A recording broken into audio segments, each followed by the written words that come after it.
Nasa linya na po ng ating komunikasyon si Dr. Israel Pargas, ang Senior Vice President for Health and Finance Policy Sector ng PhilHealth. Good morning po, Dr. Pargas. Good morning po Senator Tol, and good morning po Miss Cecil. Magandang umaga rin po sa ating lahat. Happy New Year po.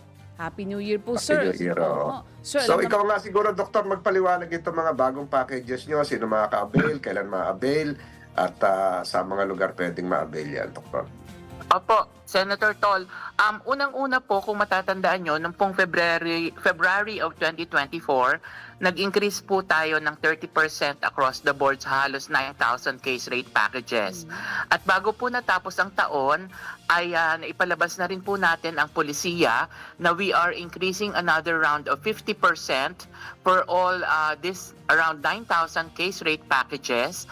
So, meron po tayong another 50% increase at ito po ay magsisimula nito pong January 1 admissions para po sa lahat ng ating accredited facilities. Ganun din po ay meron po tayong bagong benepisyo para po dun sa ating tinatawag na primary dental health care. So yan po ay kino-cover na natin ngayon at ito po ay makukuha or makakamit doon po sa ating mga accredited consulta providers na kung saan ang mga inclusive services po dito ay meron pong oral examination or oral cleaning, oral prophylaxis po kasama rin. At kasama rin po dito yung pong fluoride application and emergency tooth extraction and yun pong paglalagay po ng sealant. Ganon din po. Dati po kasi hindi natin kino-cover yun pong mga pasyente na dinadala sa emergency room pero tinitingnan at ginagamot pero hindi nako-confine. Yan po yung ating gap before because we have primary care and we have inpatient care. Pero ngayon po, starting January 1, meron na po tayong emergency care package na kung saan ang ating mga miyembro kapag nadala sa emergency room at nagstay po ng mga less than 24 hours, hindi po na-admit, pero ginamot po, meron na rin po tayong bagong coverage po for that. And gayon din po, pinalawak po natin yung ating mga benepisyo katulad po doon sa kidney transplantation na dati po ay around 600,000. Ngayon po sa ating pagpapalawak ay umabot na po siya ng 800 to around 2 million. Depende po doon sa kung anong klaseng kidney transplantation operation ang gagawin.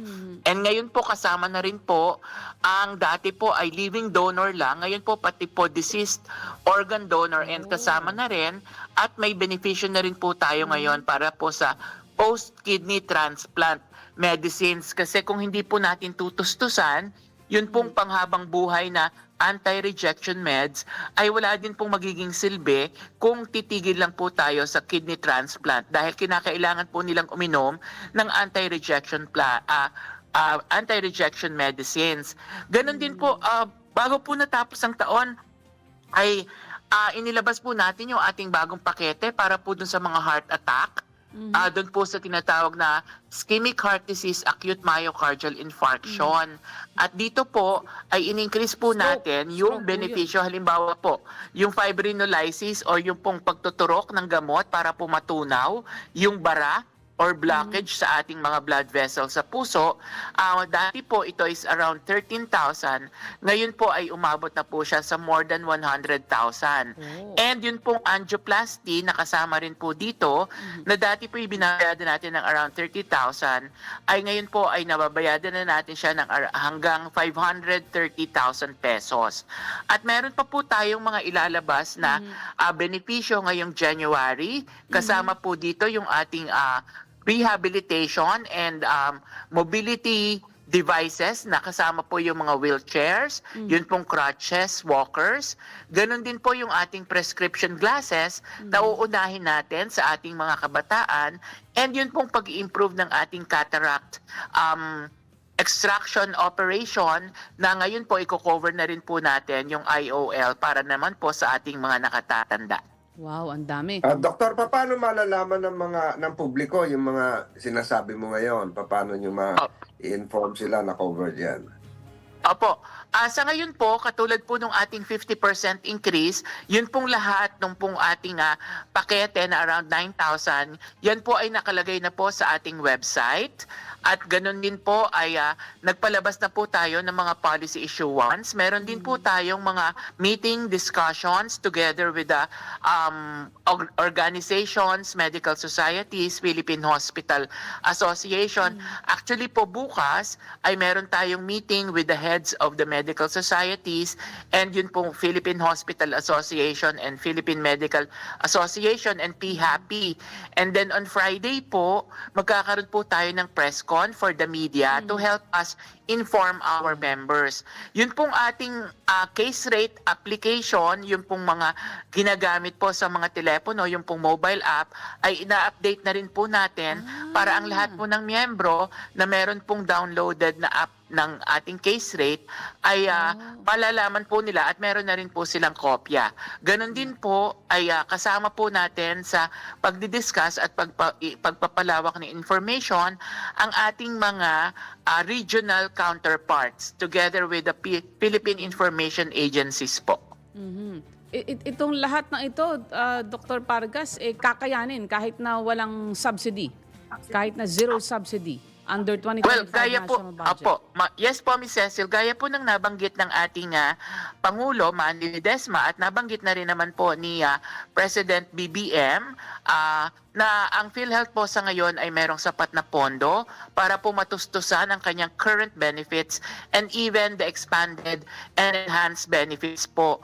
Kung kaya't kakayanin naman po natin this 2025 and gaya nga po ng sinasabi natin na sana sa usapin po ng budget subsidy by 2026, 2027, sana po ay tayo mabigyan ng muli.